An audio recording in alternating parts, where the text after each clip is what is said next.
أعوذ بالله من الشيطان الرجيم بسم الله الرحمن الرحيم أم تريدون أن تسألوا رسولكم كما سئل موسى من قبل ومن يتبدل الكفر بالإيمان فقد ضل سواء السبيل ود كثير من أهل الكتاب لو يردونكم من بعد إيمانكم كفارا حسدا من عند أنفسهم من بعد ما تبين لهم الحق فاعفوا واصفحوا حتى يأتي الله بأمره إن الله على كل شيء قدير صدق الله العظيم۔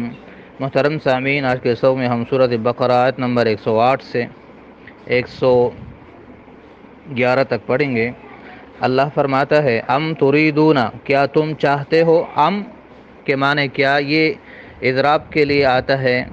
ام تریدون، کیا تم چاہتے ہو، کیا تم ارادہ کرتے ہو؟ خطاب منافقین سے ہے۔ ان تسألوا رسولکم، کہ تم بھی اپنے رسول سے سوال کرو ایسا، کما سئل موسیٰ، جیسے کہ سوال کیا گیا تھا موسیٰ علیہ السلام سے، من قبل، اس سے پہلے، یعنی جیسے یہودیوں نے موسیٰ علیہ السلام سے سوال کیا تھا کہ ہمیں اللہ سامنے دکھا دو۔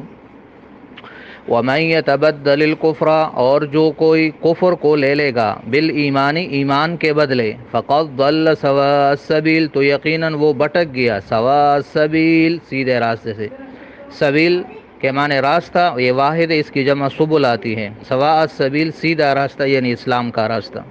ود، چاہتے ہیں، کثیر، بہت سے، من اہل الکتاب، اہل کتاب میں سے، یعنی یہود و نصارہ میں سے بہت سے لوگ چاہتے ہیں، ان کی تمنا ہے، لو یردونکم، کاش کہ تمہیں پیر دے اے مسلمانوں، یعنی تمہیں مرتد بنا دے۔ مرتد جو اسلام لا کر پھر کفر کی طرف چلا جائے، من بعد ایمانکم، تمہارے ایمان لانے کے بعد، کفارن، تمہیں کافر بنا کر، حسدن، اس حسد کی وجہ سے، من عند انفسہم، جو ان کے دلوں میں ہے، من بعد، اس کے بعد، ما تبین لهم الحق، کہ ان کے لیے حق بات واضح ہو گئی۔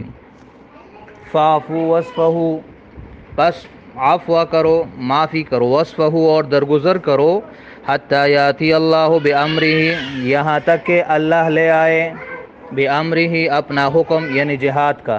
ان اللہ، بے شک اللہ، علی کل شیء قدیر، ہر چیز پہ قادر ہے۔ واقیموا الصلاۃ، اور نماز قائم کرو، وآتوا الزکاۃ، اور زکوٰۃ دیا کرو، وما تقدموا لانفسکم، اور جو تم تقدموا آگے بھیجو گے، لانفسکم، اپنے جانوں کے لیے، انفس نفس کی جمع ہے، من خیرن، کسی نیکی سے، جو نیکی تم آگے بھیجو گے، تجدوہ، تو اس کو پالو گے، یعنی اس کے اجر اور ثواب کو پالو گے، عند اللہ، اللہ کے ہاں۔ ان اللہ، بے شک اللہ، بما تعملون بصیر، جو تم عمل کرتے ہو اس کو خوب دیکھ رہا ہے۔ وقالوا، اور وہ کہتے ہیں، یعنی یہود و نصارہ، لن يدخل الجنت، ہرگز جنت میں داخل نہیں ہوگا، الا من کان ہودا، مگر صرف وہی جو یہودی ہے، او نصارہ، یا جو نصرانی ہے، عیسائی ہے، یعنی جنت میں صرف یہودی جائیں گے، یہود کہتے ہیں، اور جنت میں صرف عیسائی جائیں گے، یہ عیسائی کہتے ہیں۔ لیکن تلک امانیہم، اللہ فرماتا ہے یہ صرف ان کی آرزوئیں ہیں۔ امانی، امنیت، ان کی جمع ہے، بے بنیاد خواہشات، من گڑت تمنائے، بلا دلیل باتیں۔ قل، فرما دیجئے، ہاتو، لے آؤ، برہانکم، اپنی دلیل اس بات پہ، ان کنتم صادقین، اگر تم سچے ہو۔ محترم سامعین، آج کا سبق آسان ہے، کچھ زیادہ مشکل نہیں ہے۔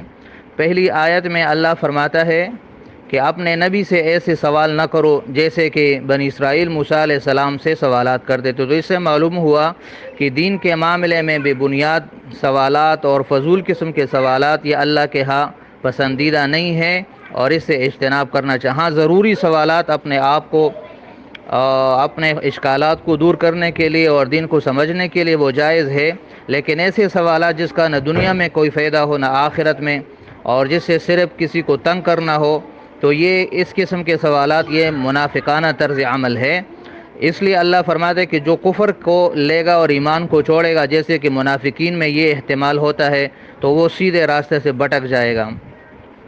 آگے دوسری آیت میں اللہ فرماتے ہیں کہ اہل کتاب کی خواہش ہے کہ کسی طرح تم لوگوں کو پھر کافر بنا دیں، یہ اس وجہ سے حسد کرتے ہیں کہ تم کو یہ دولت کیوں مل گئی، تو یہ نبی علیہ السلام کے زمانے میں بھی وہ مختلف قسم کے ہتھ کنڈے اس کے لیے استعمال کرتے تھے کہ کس طرح مسلمانوں کو ایمان سے اور اسلام سے دور کر دیا جائے، اور آج بھی ان کے یہ ہتھ کنڈے جاری ہیں، مشنری کے نام سے ان کے تبلیغی ادارے ہیں، یہودیوں کے بھی ہیں اور عیسائیوں کے بھی ہیں، اور دولت کے ذریعے اور مختلف قسم کے شبہات کے ذریعے وہ سادہ مسلمانوں کو دھوکہ دیتے ہیں اور ان کے ایمان پہ ڈاکے ڈالتے ہیں۔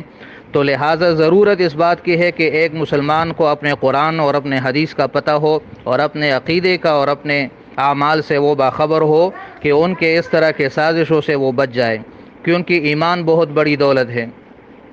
آگے اللہ فرماتے ہیں ان سے عفو و درگزر کرو، یعنی جب تک جہاد کا حکم نہیں آتا ان یہودیوں اور عیسائیوں کے ساتھ فی الحال نرمی اختیار کرو، جب وقت آئے گا اللہ تمہیں جہاد کا حکم دے گا۔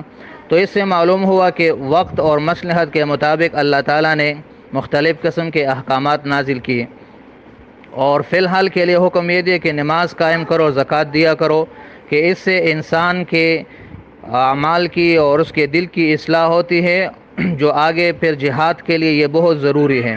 اور آگے اللہ فرماتے جو بھی تم نیک عمل کرو گے چاہے چھوٹا ہو یا بڑا، اس کا اجر اللہ کے ہاں پالو گے۔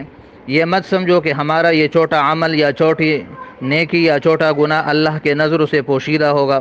مخلوق کے نظر سے پوشیدہ ہو جائے ٹھیک ہے، لیکن اللہ کے نظر سے پوشیدہ نہیں ہو سکتا۔ جیسے قرآن میں لقمان حکیم اپنے بیٹے کو نصیحت کرتا ہے کہ بیٹے اگر تیرا عمل رائی کے دانے کے برابر ہو اور پھر وہ آسمان کی بلندیوں میں یا زمین کے اندر گہرائیوں میں ہو یا کسی چٹان کے پتھر کے اندر ہو، تو اللہ اس کو تمہارے سامنے ضرور لے کر آ جائے گا۔ تو بحیثیت مسلمان یہ یقین ہمارا ہونا چاہیے کہ ہم جو بھی نیک کام کرتے ہیں وہ ضائع نہیں ہو جاتا، وہ اللہ کے ہاں محفوظ ہو جاتا ہے، یا ہم جو بھی گناہ کرتے ہیں وہ اللہ سے پوشیدہ نہیں ہے، ہمارے ہر عمل کا اللہ کے ہاں حساب کتاب ہے۔ تو اس لیے اللہ سے ڈرنا بھی چاہیے اور امید بھی کرنا چاہیے۔ آگے آیت میں یہودیوں کے ایک اور ہتھ کنڈے کی بات ہے کہ وہ لوگوں کو اسلام سے پھیرنے کے لیے کہتے تھے کہ جنت میں اگر جانا ہے تو ہمارے دین میں آ جاؤ۔ اسی طرح عیسائی بھی کہتے تھے کہ اگر جنت میں جانا ہے تو ہمارے دین میں آ جاؤ، کیونکہ جنت میں صرف ہم جائیں گے۔ تو اللہ نے ان کا جواب دیا کہ یہ ان کی بے جا خواہشات ہے، اس بات کی ان کے پاس کوئی دلیل نہیں۔ ہم مسلمان اگر کہتے ہیں کہ جنت میں صرف مسلمان جائیں گے تو ہمارے پاس قرآن اور حدیث دلیل کے طور پر ہے، جو اللہ کی کتاب ہے، لیکن ان کے پاس اس طرح کی کوئی دلیل اگر ہے تو اللہ فرماتا ہے ہاتو برہانکم، برہان دلیل کو کہتے ہیں، اس کی جمع براہین آتی ہے، کہتے وہ دلیل لے کر آؤ اگر تم سچے ہو۔ تو ان کے پاس کوئی دلیل نہیں ہے، تو معلوم ہوا کہ اس طرح کی باتیں وہ غلط ہے۔ اور جنت میں جانے کا اصول کیا ہے وہ آگے آیت میں اللہ فرما رہا ہے، اور انشاءاللہ کل پڑھیں گے۔ صدق اللہ العظیم و صدق رسولہ النبی الکریم۔ السلام علیکم ورحمۃ اللہ وبرکاتہ۔